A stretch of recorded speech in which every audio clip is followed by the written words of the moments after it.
Assalamualaikum warahmatullahi wabarakatuh. Perkenalkan, saya Yoga Prastowo Mukti.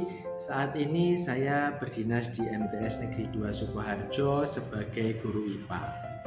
Di sini saya ingin menyampaikan terkait ulasan pembelajaran materi kedudukan dan peran PNS untuk mendukung terwujudnya smart governance sesuai dengan ketentuan peraturan perundang-undangan dalam kegiatan pelatihan dasar calon pegawai negeri sipil Kementerian Agama Republik Indonesia. Materi ini disampaikan oleh Widya Iswara Bapak Rois Mustafa SE MEC Dev. Pembelajaran mengenai kedudukan dan peran PNS untuk mendukung terwujudnya smart governance sesuai dengan peraturan perundang-undangan meliputi manajemen ASN dan smart ASN. Materi ini memberikan pengetahuan yang lebih mendalam tentang pegawai negeri sipil yang memiliki kedudukan sebagai unsur aparatur negara dan abdi masyarakat yang berperan dalam penyelenggaraan pemerintahan dan pelayanan publik. Hal ini ditegaskan dalam Undang-Undang Nomor 5 Tahun 2014 tentang Aparatur Sipil Negara yang menyatakan bahwa ASN merupakan profesi dengan prinsip dasar nilai dasar, kode etik, kode perilaku, serta bebas dari intervensi politik. Smart governance adalah tata kelola pemerintahan yang memanfaatkan teknologi informasi dan komunikasi untuk mewujudkan pemerintahan yang transparan, kemudian partisipatif, efisien, dan responsif. Dalam konteks ini, peran PNS meliputi yang pertama sebagai pelaksana kebijakan publik, yang kedua sebagai pelayanan publik, dan yang ketiga sebagai perekat dan pemersatu bangsa. Untuk materi yang kedua yaitu Smart ASN sebagai pilar Smart Governance.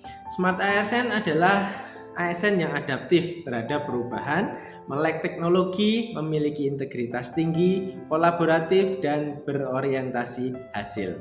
Hal ini selaras dengan core value ASN yaitu berakhlak, berorientasi pelayanan, akuntabel, kompeten, harmonis, loyal, adaptif, dan kolaboratif yang menjadi dasar perilaku ASN dalam pemerintahan modern. Ada beberapa aspek penting yang menjadi dasar kemampuan seseorang dalam menggunakan teknologi informasi dan komunikasi secara cerdas, etis, dan bertanggung jawab yang sering kita sebut dengan pilar literasi digital. Di Indonesia, pilar literasi digital merujuk pada 4 pilar utama yang dikembangkan oleh Kementerian Komunikasi dan Informatika, yaitu yang pertama etika digital atau digital etik. Kemampuan untuk menyadari, menyesuaikan, dan menerapkan norma serta etika dalam aktivitas digital. Contohnya, menghormati privasi orang lain di media sosial, tidak menyebarkan hoax, ujaran kebencian, atau komen sara. Kemudian yang kedua, yaitu budaya digital atau digital culture.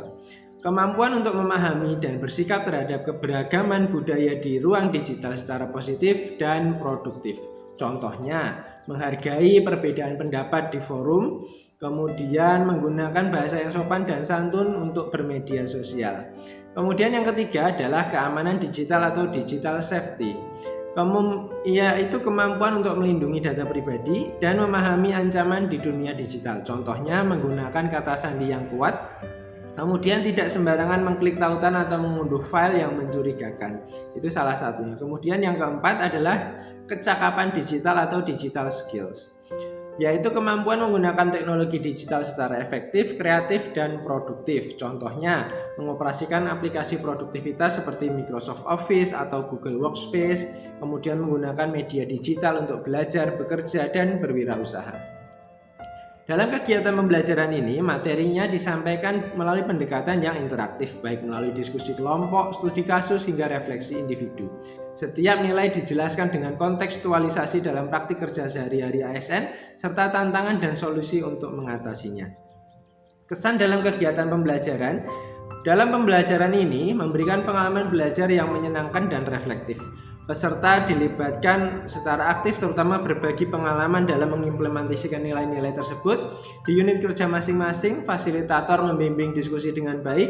Kemudian suasana kelas terasa terbuka, komunikatif, dan membangun kesadaran akan pentingnya budaya kerja positif.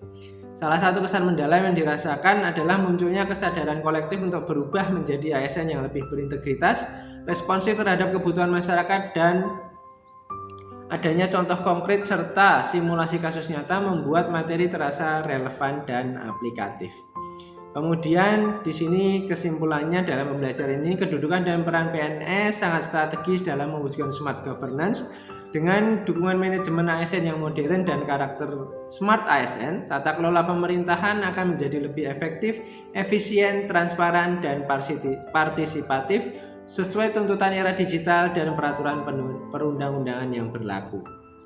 Demikian yang bisa saya sampaikan untuk ulasan pembelajaran agenda 3 untuk materi peran dan kedudukan PNS sesuai dengan peraturan perundang-undangan untuk materi manajemen ASN dan smart ASN. Wabillahi taufiq wal hidayah. Wassalamualaikum warahmatullahi wabarakatuh.